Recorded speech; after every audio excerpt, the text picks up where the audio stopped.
business. I'm AC Lockyer. Of course, this is presented by SoftWash Systems.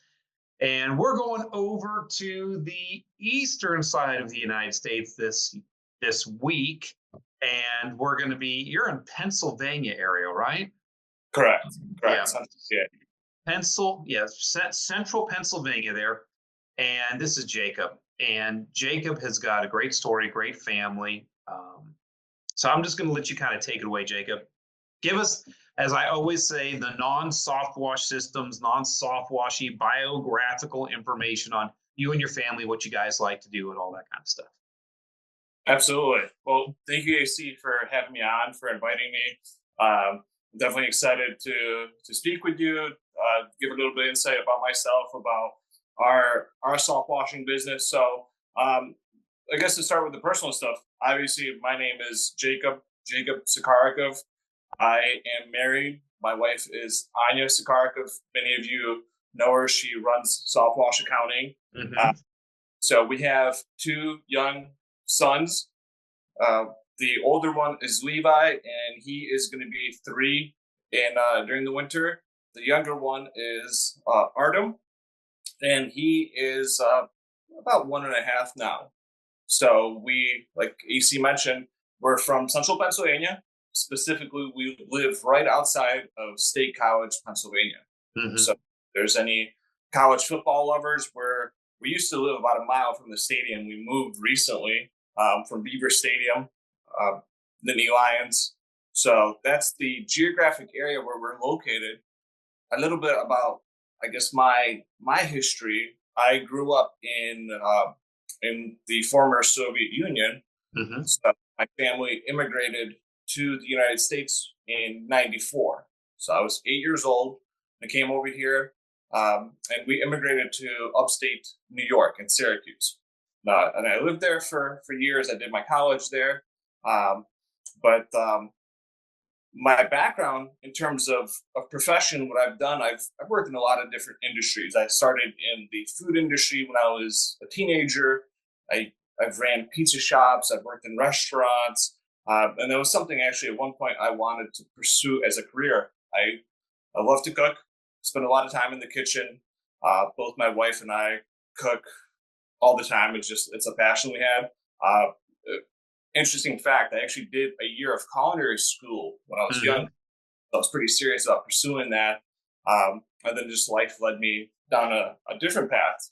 So after that, I went to real school, as you could say, and I was in the medical field. I worked as a nurse for years, and I really enjoyed that. But I wasn't one of those that was called into the field. Right. Some people You grow have up to really love that job. Yes. And for me, it was more to get my mom off my back. And I knew that at some point I needed to have a profession that had some reputation attached to it and, Mm-hmm. and money making possibilities. So I did that. I did that for years until I just realized that was not for me. It wasn't something that I wanted to do long term.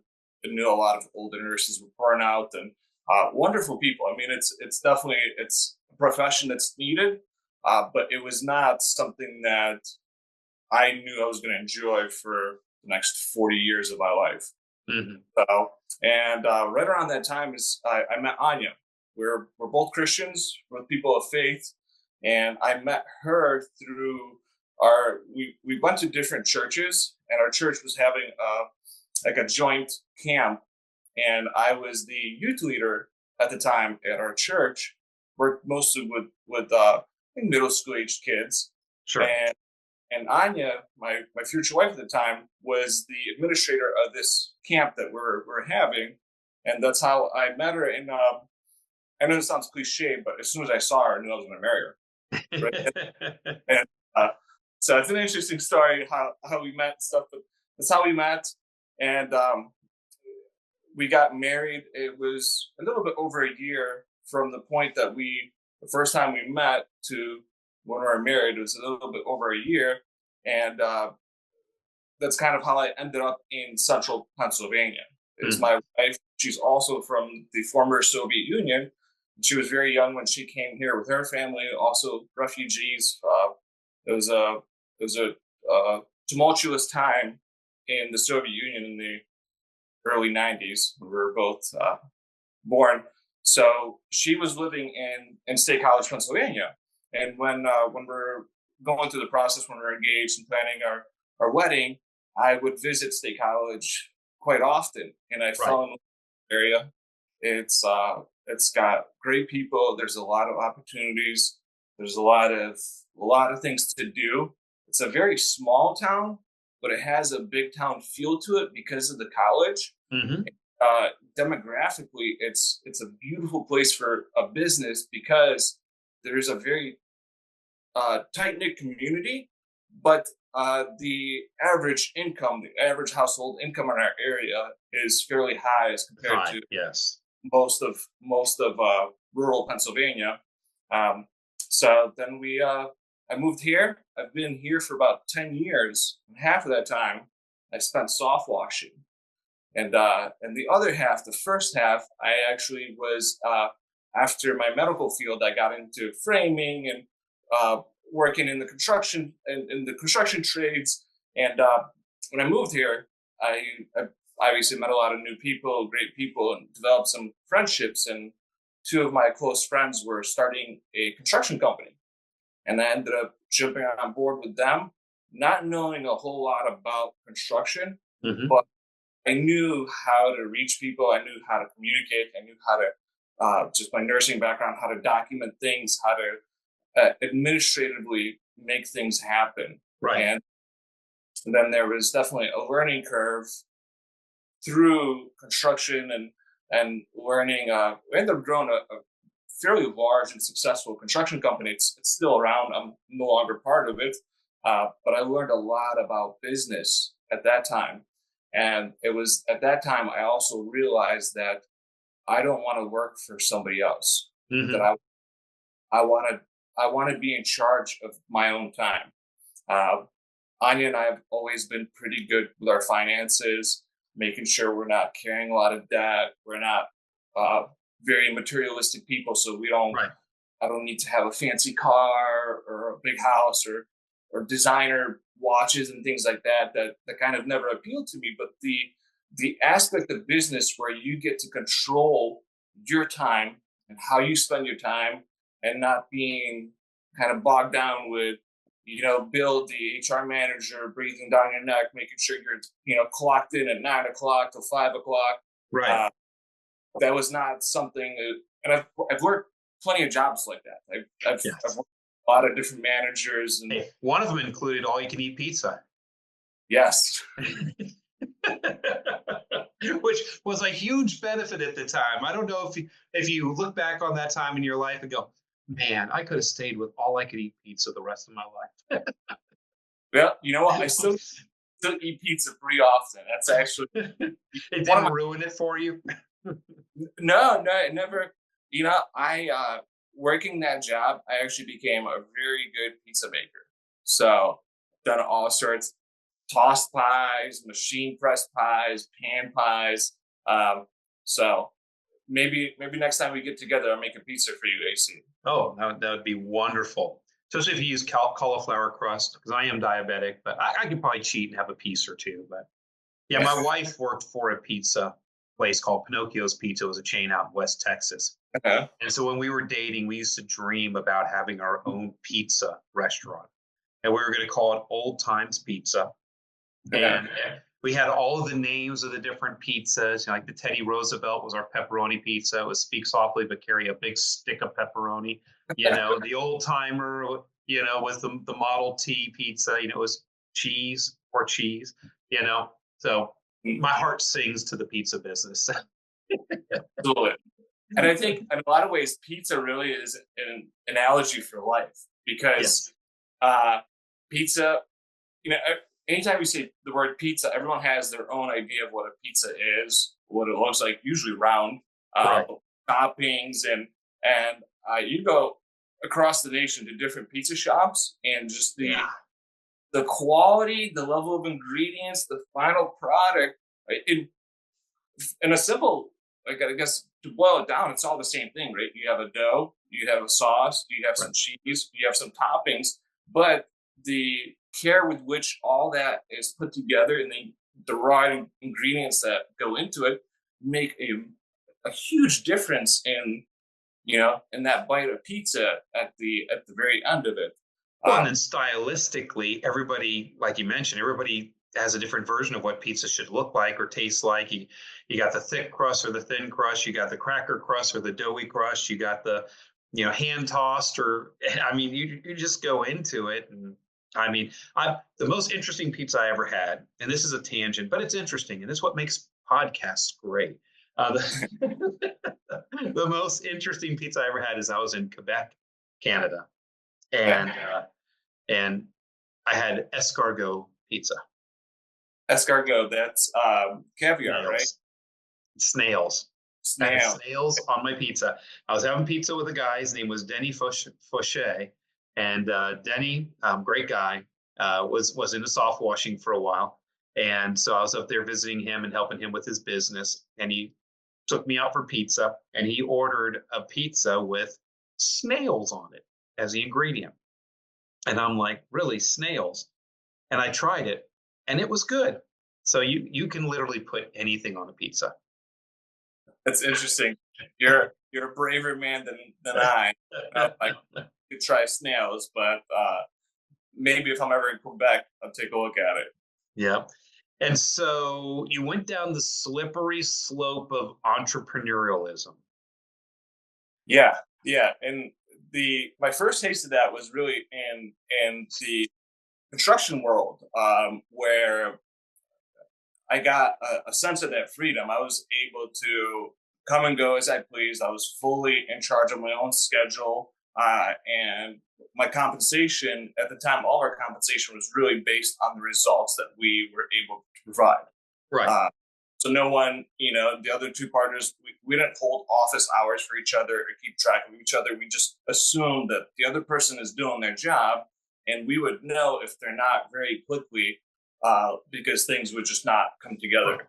There's a lot of moving parts, and I really enjoyed that aspect of it. I made decent money doing it, but I was able to, especially Anya and I were freshly married at this point, and I wanted to be able to spend time with my wife, and we had plans to travel and see places. So that was the first taste of it, and at that point, it was probably a year or 2 years into it, I started looking for opportunities to start my own business. Mm-hmm. And we were looking, and I looked at different franchises and had different opportunities that were kind of in front of us that we're looking at, and that's kind of what led me to SoftWash, which is kind of an interesting story about how my first contact or my first experience with SoftWashing. So go ahead and roll right into that. Let's talk about that. Absolutely. So in construction, we did high-end sidings, private metal panels, different fiber cement type of panel systems. And one of the things that we would run into is contractors that we've worked with, after a few years, would reach out to us and ask us, hey, the stuff that you guys put on the wall, it looks great, but it has this funk growing on it. How do we clean it off? And obviously, my first instinct at that point was like, well, just pressure wash it. But that you can't. Some of these surfaces are delicate. You can't pressure wash them. So we started doing some research and figuring out, and reaching out to the manufacturers, and all they would say is a mild soap solution with a cloth, which makes sense if you're doing your house and you have the time. Yeah, it makes sense if you're washing your car, but scrubbing your whole house with a washcloth and a mild soap solution is not how you want to spend your Saturday afternoon. No. And these were some massive buildings, 40, 50, 100,000 square feet. So yeah, there's the next 10 Saturday afternoons. Right. So I was, that was something that was on our radar. We were trying to figure out how to do that. And I remember I came home one evening, and Anya was home. She was on the couch, and she's like, hey, I have this awesome video I want to show you. And it was actually AC on YouTube, soft washing a wall. Mm-hmm. And I remember seeing it, and I thought to myself, there's no way. Like, that just looks way too simple, way too easy. Commercial construction doesn't have easy answers ever in anything. Um, so we started doing some research, and that's how we stumbled upon SoftWash systems. And then Anya reached out to you guys, and you guys invited us to discover SoftWash. And this was in 2018 still, so quite a few years ago. And I remember we flew down and we spent a couple of days. We actually went to your personal house. We did. Uh, I remember we did the brick wall next to the playground at the entrance to your development. Yes. And that up to that point, I was still a skeptic. And obviously, I saw it. I saw a lot of the presentation. I was certainly impressed with SoftWash Systems as an organization, AC, a lot of the people that were meeting. They were very friendly, very outgoing. It seemed like the values that you guys had as a company really aligned with my own personal values, the values that Anya and I have in common or that we share. And it was when we saw that brick wall that I'm like, this guy's really onto something. Like this is definitely, I was very interested, and we spent the next probably month just every day talking about soft washing, driving around. We flew back to State College, obviously, and we were driving around, looking at all the homes, looking at all the roofs. I was doing research into what competition we had around, and there was really no one that was offering that type of service in our area. So that's when we decided that we need to, jump into this. And we made the call. We ordered our first system from you guys. And at first, it was going to be a separate division in the bigger company. And because soft washing, as most of you know, is really a residential service. You could absolutely apply it in commercial senses, but for most people, especially starting out, residential market is where it's at. It's definitely where you cut your teeth, for sure. Yes. Yeah, and us working in commercial, it wasn't flowing together. So at one point, I remember my father-in-law actually came over, and I've had my truck, I've had the system on the back of it, and it was sitting outside of our house for 90% of the time. And every once in a while, for the first probably 6 months that we had it, I'd go out and I'd do one job. And my father-in-law was just like, he told me, you have to either sell all this and go back to working your job and live a normal life, or you need to just jump both feet in and actually make something out of this. Because he's like, it's painful watching you. You got a truck payment, you have the system. It's definitely some startup costs that we had. So that's when I prayed about it. Me and I had talked about it. And then it took me a few more months to figure out how to exit the company that I was with without leaving them in a pickle, and ended up training my own replacement. Long story short, yeah. That's how I got into soft washing and never looked back. So I'm not sure how they say it in the South in Russia, but in the South here in the United States, we say you had your crap or get off the pot moment. Exactly what it was. I don't know what that would be in Russian, but I'm trying to think if they have something. They have something similar. It's probably a little bit more colorful language, though. Yes.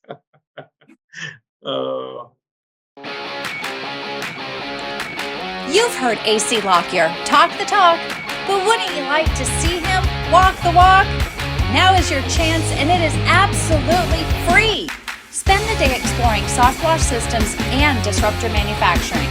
You'll see the business and marketing systems developed by AC at work. But no open house is complete without food, so be sure to stick around for lunch. To register for this free event, please call 855-763-8669 to reserve your spot. We look forward to seeing you at our next open house.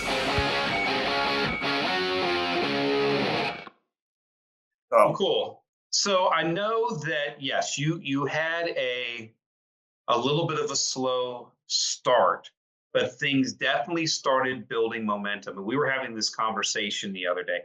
Let's talk about how you really started, without giving away trade secrets or marketing secrets or any of the good stuff we do here at SoftWash Systems. I want to encourage people, because the story is the same, whether it's a soft washing company or a carpet cleaning company or a landscaping company or an air conditioning company. Or it could be you're a lawyer and you're hanging out your shingle and you're starting your own practice, or even a doctor. Mm-hmm. These things you don't hang up your shingle and bam, business comes in the door. It takes some work. We were talking about that the other day. Let's talk about that. Absolutely. Just like anything else, anything in life that's worth pursuing, you have to put time and effort into it. You have to put time into it. And the first thing I did is I wanted to fully understand what it is, what is the service that I'm offering. Right? Soft washing, using SH and surfactants to clean it, but I wanted to understand it much more so that I could take that and present that knowledge to potential clients. So that you could present yourself as an expert. Exactly. I wanted to. It was actually in our original website. Our mission statement was we wanted to set the standard for soft washing in our region. Mm-hmm. We've really focused on that, and the reason for that was I knew sooner or later I'm going to have competition. Sooner or later, people are gonna copy this. They're going to be out here. And I wanted to position myself where positionally our company was the one that was leading that charge, if you will. You always want people to look like they're pursuing you and your standard, not just meeting you at the bar. You've always got to lead. Exactly. So a lot of research. The classes that or SoftWash Systems offered was absolutely pivotal for us because I learned so much. There's so much information that's condensed into it. And what's interesting is I often go back to these classes, even now, where when you read through it the first time, it's all kind of simple. It makes sense. You understand it. But every one of those bulletin points is a selling point. And that's how I've always approached it. Anytime I go out to a quote, we developed a script that we would follow, but I wanted to be almost the same script, but I wanted to highlight different aspects of soft washing at every quote, depending on, what I would see or what I thought would draw that particular client towards, using us and working with us. So my recommendation to anyone either starting out or anyone that's already in the industry is, first of all, you have to deliver a good service. You have to, at the end of the day, you want to make sure if you're promising people that you're going to clean their home, you're going to clean their roof, their sidewalk, whatever it is, that it is done well.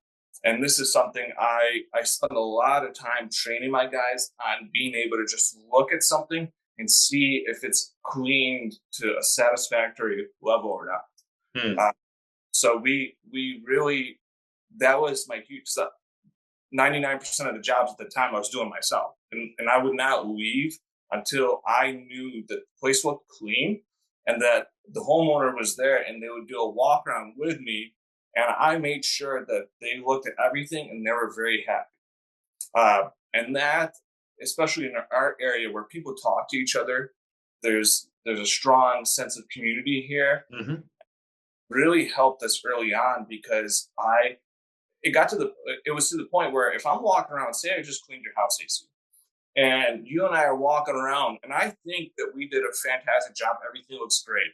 If I sense any kind of hesitation from you, or if I notice you looking at something and your eyes keep going back to that, I would bring it up and be like, AC, I want you to be happy. I want you to recommend friends and family.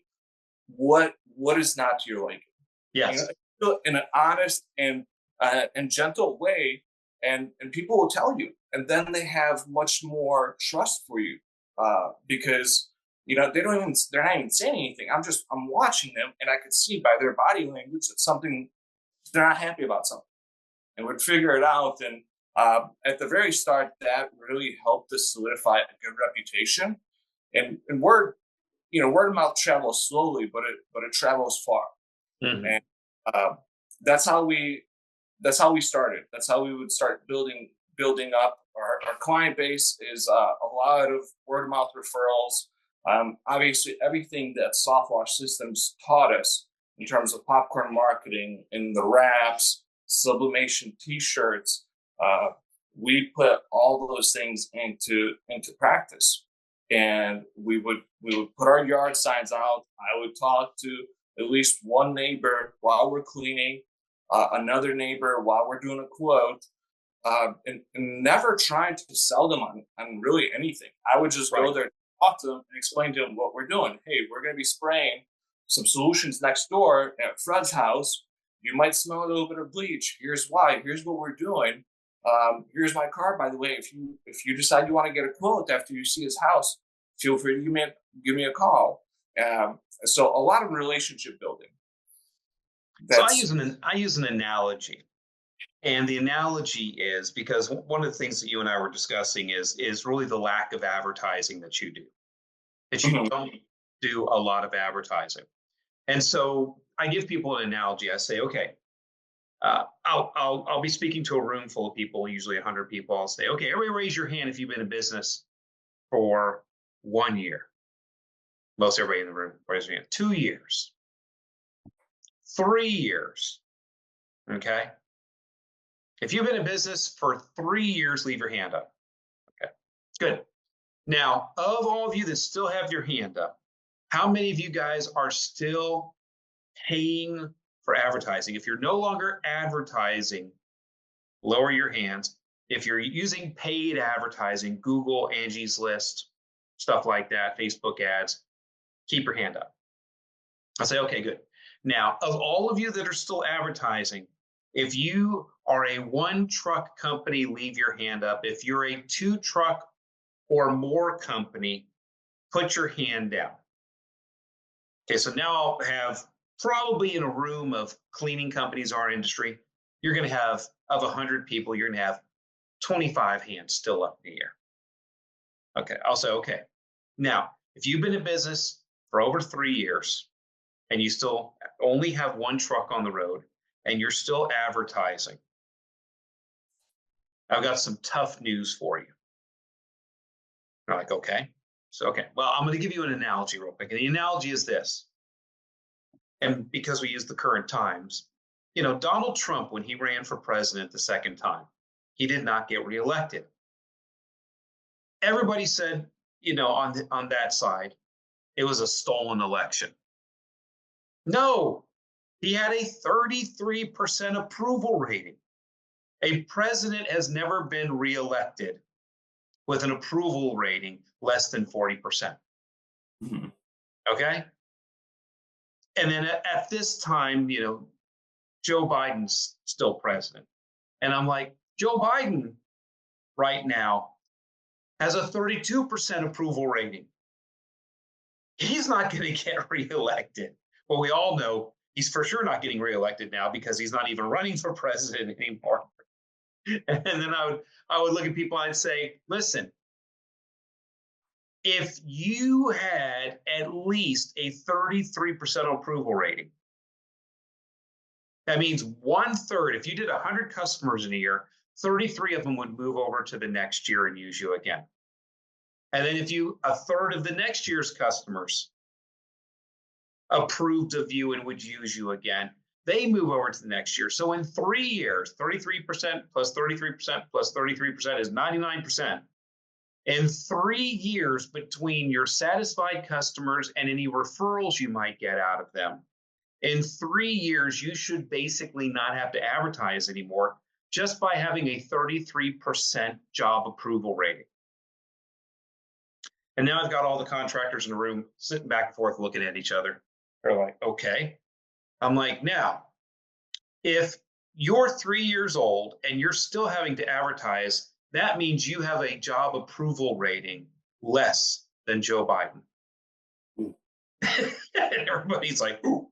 and everybody would laugh and everything because it's funny and it's slightly edgy because it's slightly political and everything else. But P.S., you know, Donald Trump had a low approval rating too, and he didn't get reelected. But everybody's like, ooh. And then I start telling them, if you have a 50% job approval rating, how long should it take before that 1 truck is busy enough, it's self-sustaining, you don't need to advertise anymore? And people are like, well, 50%, 2 years. I'm like, right.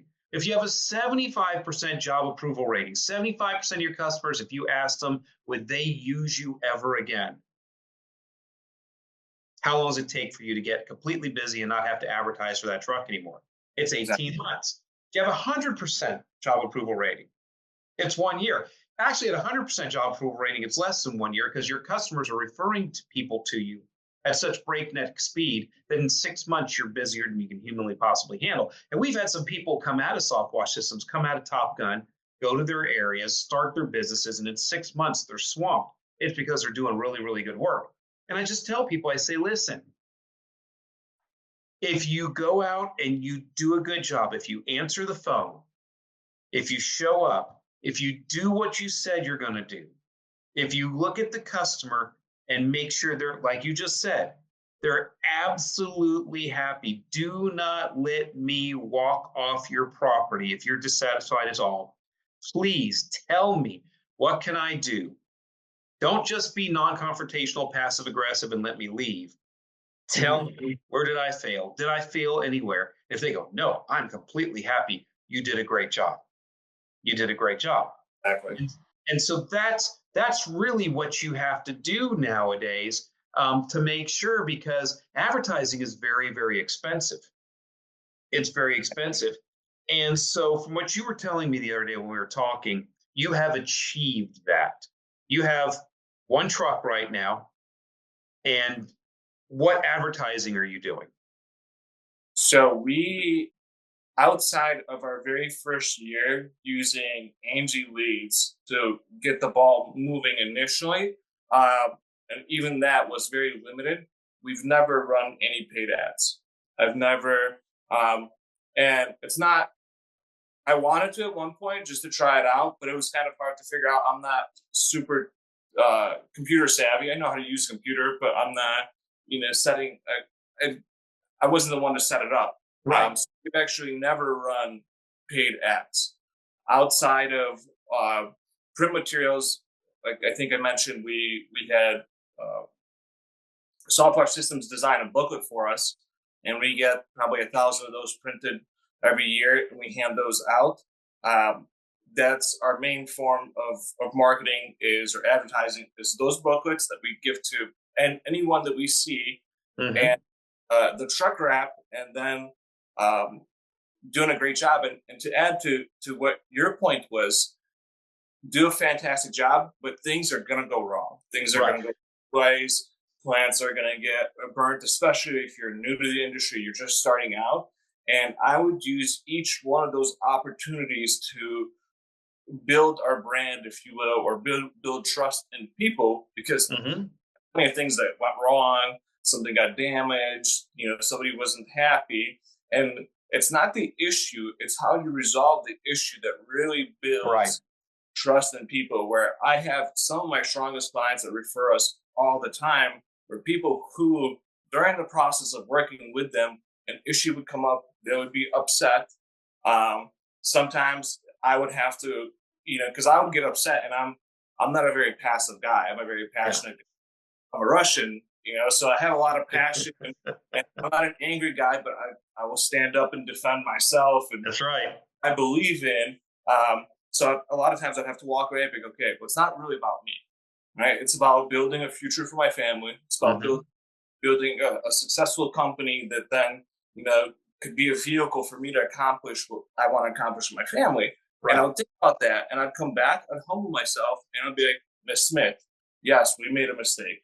It wasn't supposed to be like this. Something went wrong. I will fix it for you. Let's talk about it. What would make you happy? What can I do to set this straight, to walk away, not only you being happy with the service, but you feel like we've developed a relationship that you could refer me to your friends and family, and that you'll trust us next year to come back and do the same thing and avoid the issue at this time. And I had I have so many examples of exactly these types of situations where they helped propel us even further. Yeah. Because I tell people all the time, Jacob, that it's not that great companies don't have bad days. Great companies know what to do with their bad days. Exactly. Yeah. So, Yeah. So that's the focus, is be the great company. It's not that great companies don't stumble. mhm. And you humbling yourself to go back and ask that question to the customer and then making it right. It's almost like screwing up on a job has 10 times more the value than doing a job right the first time, because you get to show the customer your character and it endears them to you even more. Absolutely. And it's a huge help, and it goes in line with I learned as I was going through it, and every single house I would clean, I would get better at setting the correct expectations, which then I think setting correct expectations with your clients is also really important to relationship building.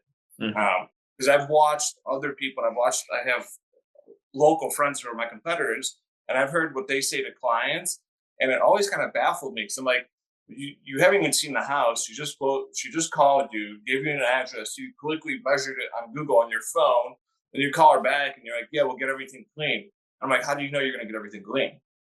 Like, you didn't see the house. There's things on there that I guarantee you are not going to come off. Right. Especially if you're just going to soft wash it. So I got every single job I did, I got better at setting expectations because I would pay attention. I would see what the siding would look like or what, particular stain would look like. I would see and test, okay, what if we clean it this way? We clean it this way. We bump up the SH a little bit. We put more soap in it. And you kind of experiment and you get a really good idea of what it's going to look like when it's done. Because new siding is going to clean much better than old siding. Right. Oxidized aluminum is going to look pretty bad almost no matter what you do. Yeah. Yeah. I was like, why did they even make that stuff? Right. So setting correct expectations with clients when you're there on the sales call is super, super important. Where I think we close a lot of jobs just because I tell them that I can't clean that. I know it's counterintuitive, but Mhm. I say no a lot with my clients. When we're out to a call, there's certain things that I know we excel at, that we could do well, that we're very profitable on.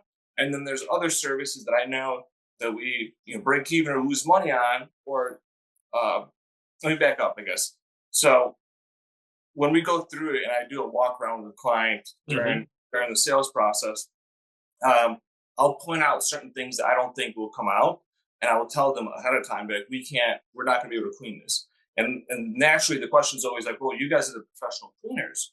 How come you can't clean it? That's when I go into, well, we're not really cleaning. What we're doing is we're treating the side. And you could go into a whole tangent talking about how the algae grows, what causes its spreading, what are the factors that allow it to grow quicker, slower. How do we approach it? How do you deal with that versus soot from your chimney, or a grease stain next to the grill? And that just every single one of those is an opportunity to show your level of knowledge, your professionalism. And each one of those is just another notch in a client's trust towards you. Right. And then I just something as like I use services and we hire people for different things. And I always pay attention to what expectations they're setting. And then you kind of match that. And it used to be when I first started, my first couple of houses that we quoted, we set the bar really, really high for ourselves. Right. And then it was impossible for us to deliver at that level. And then no matter what you do, the client's not going to be fully happy. Yeah. You've taught yourself up to this level, you've delivered here, there's a discrepancy. So I think that's something that a lot of business owners neglect to really think about or consider. And I think it's very important to set the right expectations. Don't be afraid to say, well, that might not come out. That might, that requires an additional cost for us to go through and remove that because it's a different thing. It's under promise and over perform, Exactly. and just set realistic expectations and walk the customer through the whole process for sure. Mhm. So And one of the things I want to touch on is what's really, really cool about you and your wife is you mentioned that you don't live in the shadow of the stadium anymore. You moved. mhm, And so you guys bought yourselves a little farm. correct. bought yourselves a little farm. You work from home basically. You office out of your home. You have the truck at your house there, and then your wife works from home. So you're of an age group, kind of y'all's people's age and a little bit younger, that it's really a big deal to kind of have a work from home kind of job, entrepreneurial. Anya's on Zoom meetings all day long because she has her SoftWash accounting business, and she's not just an accountant; she's a literally almost a financial coach for people. In a lot of ways, yes. In a lot of ways, yes, it's just incredible the job that she does, and you guys get to see each other virtually all day long. She's there with her kids. You've got a little farm. I mean, you're like of the you're kind of like you're almost a millennial, but almost Generation Z, kind of age group. That's like the dream for everybody. Have a little farm, grow our own vegetables, have jobs where we can work from home and raise our kids. I mean, you've really achieved something. Was this your plan? How did this all come together? Absolutely. So I want to say part of it was our plan. Part of it is just the Lord's providence and His blessing in our life. So Absolutely. I definitely ascribe to the idea that none of this really is ultimately mine. Right. I am a steward that's holding on to, that's responsible for certain things, financially, business-wise, my family, our property. But ultimately, I'm just a caretaker of it. So, but there's definitely a lot of planning that went into it. Since Anya and I got married, to give you an idea, almost for the first year of our marriage, we didn't have a TV, we didn't have the internet at our apartment, and I still had a flip phone. And this is not even 10 years ago. It's about 9 years, a couple of years ago. So what do we do? How do we spend our time? Well, after work, we'd come home. Well, you do have 2 kids, so we know how you spend some of your time. Yeah. But we would come home. Both Anya and I are avid readers. We'd read a lot. Yes. And then we'd sit there and actually discuss what we wanted our life to look like, where we wanted to be in 5 years, in 10 years, what types of jobs are we working, how are we making money, what is our ultimate goal, right? As a married couple now that's creating a family, where do we want to go? What do we want to accomplish? And I think it's very important to take the time to sit there and think about it and talk about it with your spouse, and figure out exactly where do you see yourself? What is this all for? Why be a business owner, or why work in the corporate world, or why do any of it? And once you figure that out, planning it out is the easy part. It's understanding what you want to accomplish. And once you know where you want to get, a lot of it is just math, days and numbers. And we've kind of worked back, and ultimately our goal was we wanted to homestead.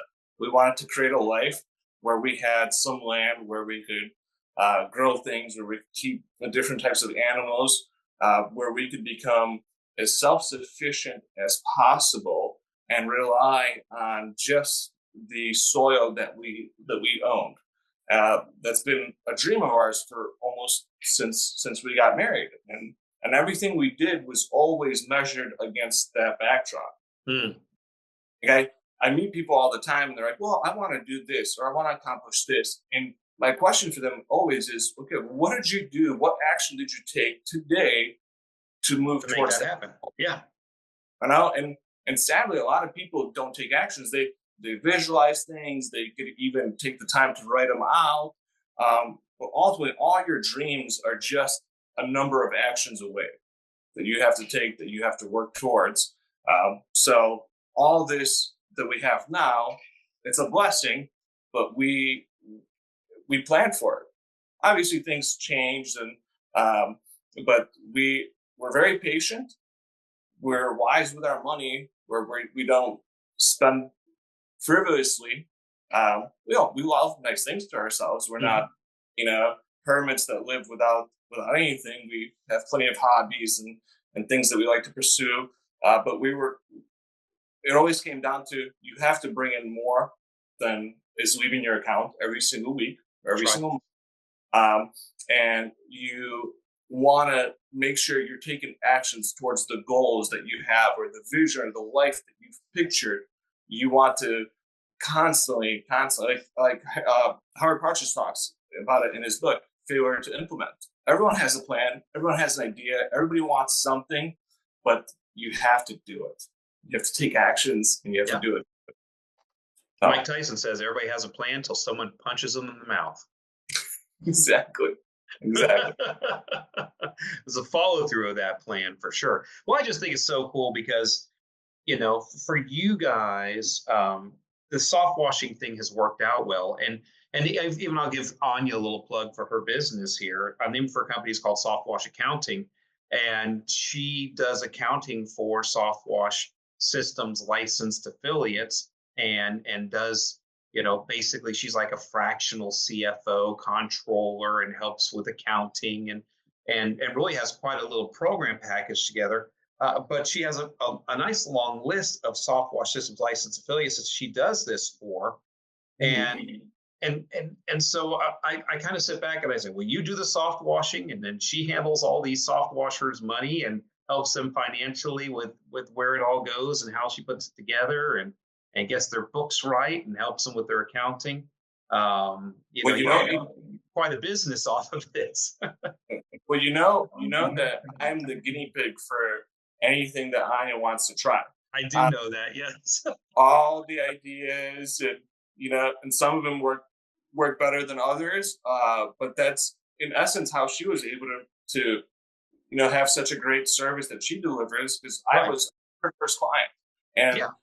And I could tell you, I remember my first year doing this and this year doing it. And the difference in profit is staggering. And I think we during the tribe time that it always breaks my heart to see business owners work so hard all year long. They're grinding away, they're doing everything they're supposed to do. And then winter comes and they look in their cupboards and they're all empty. Mm-hmm. And I felt that. I was discouraged. I'm like, why did I go through all this? And at one point, it seemed like I had a bunch of money in my bank account. And then winter comes along and I had to rely on Anya to pay the bills for us to get through. So that's an important component of running your business is understanding how money flows through it. Kind of like this idea of, I don't know if you're familiar with skill stacking, where you could learn to be an amazing exterior cleaner. You could soft wash anything. That skill set is not enough for you to then build a business on. No, right. You need to learn how to then hire people, how to train people, how to work, systematize things. And every single level that you go up, it's a new skill set that you need to learn. And it seems like the financial management is something that, because it's such an emotional thing and it's close to people's emotional well-being, because it's tied to how much money you're bringing in, what you could afford, that everyone thinks they understand how to do it, but very few people actually master the skill of being able to manage your money wisely. So, well, I know one of the things that when we were talking last week, you mentioned is you work this month through this month. Your season finishes here. Your season starts back here, and you do this during the off season. So finish that, that thought. Tell me the story behind that. Well, when I got into this, I realized it was a seasonal business. And like I said, the first year it was tough because I didn't put enough money away for the 4 months. And I didn't know enough at the time to know that there was other ways that I could have made money during the winter.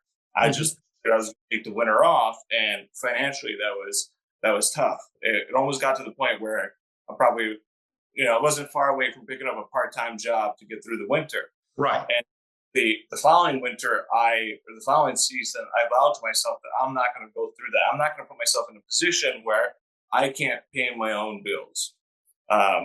So we implemented a lot of financial changes within the company that allowed us to then, at the end of our second season, to have a nice amount saved where it covered all the bills for the next 4 months, and there was enough left over for me and Anya to take a vacation, 2 vacations actually, and travel a little bit.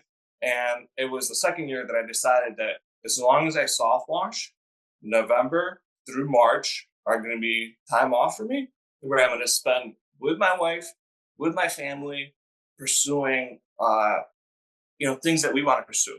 We like to travel, we like to cook, we like to host, we like to spend time with our family. I have a very large extended family. So we set that as a goal, and that's what we do every single winter. In about 4 weeks from now, I'm going to shut down operations. For the most part, we still leave a scouting crew on. We still do quotes. There's maintenance and things that will get done.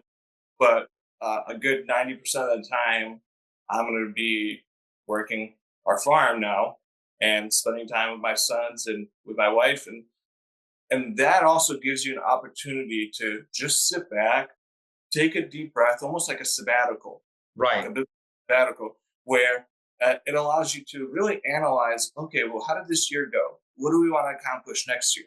What systems we have to put in place? Instead of jumping from one service is over and now we have to really quickly jump into another service that we're going to do for the next 2 months, and by the time that's wrapped up, it's like, well, when do you take a breath? When do you're not going to earn all the money in the world.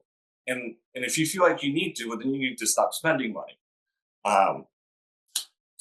Yeah. Some people's spending habits, there's never enough money.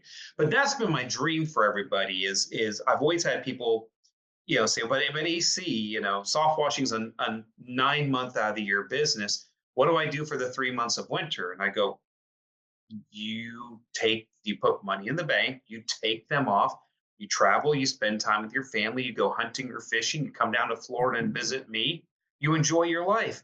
Everybody else is like, no, I got to hang Christmas lights. I got to do this. I got to do that. I got to come up with winter work. I got to plow snow. No, stop. My dream has always been for everybody, for this to be a seasonal business. Mm-hmm. Work 9 months out of the year and relax 3 months out of the year. So you have 2 jobs where you guys work from home. Okay. Now a farm, your own land to work, your homestead, and a company where you get to take, for you, 4 months off during the year and spend great family time and vacation and everything else. Sounds like to me, you've built a pretty great lifestyle business, and you still only have 1 truck, right? Well, first of all, it's a big thanks to you, AC, and Karen, and everyone at SoftWash Systems that's been instrumental in helping us and really in formulating and shaping my own thoughts and ideas and how I approach these things. But yeah, we currently only have 1 truck. We have a second system that we bought from one of our competitors. It's a SoftWash system. So next year we are going to finally start to scale a little bit more. But even then, I have this growth strategy that's not a growth strategy, and I call it reluctant growth, where I don't try to expand until it gets to the point where almost my customers, my clients are almost demanding it from us at this point. Right. And so next year we're gonna have a second truck on the road. But yeah, we've done all this with 1 truck. And most of it, I mean, obviously Anya works and stuff too, but a lot of this has really been from what we learned from UAC, from all the wonderful people at SoftWash Systems. And that has really been the vehicle to allow us to do the things that we wanted to do, the things that, when I first moved to State College, our anniversary was a couple of days ago, and we got married exactly 9 years ago. And I moved 2 months before our wedding. My job, I was a maintenance guy making $12 an hour.